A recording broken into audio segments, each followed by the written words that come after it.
On question number 1, we are selecting the winner using the plurality method.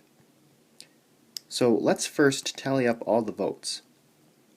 So we have 24,000 total votes.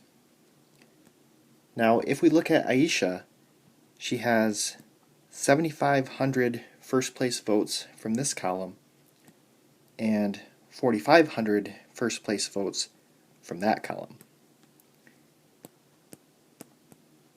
So we want to add these up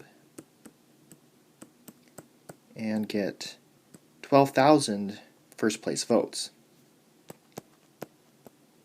which if we divide that by the total number of votes, that is 50% of the vote. Blaine does not get any first place votes,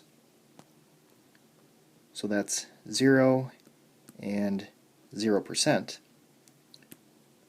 And then Sierra gets 12,000 first place votes from the first column.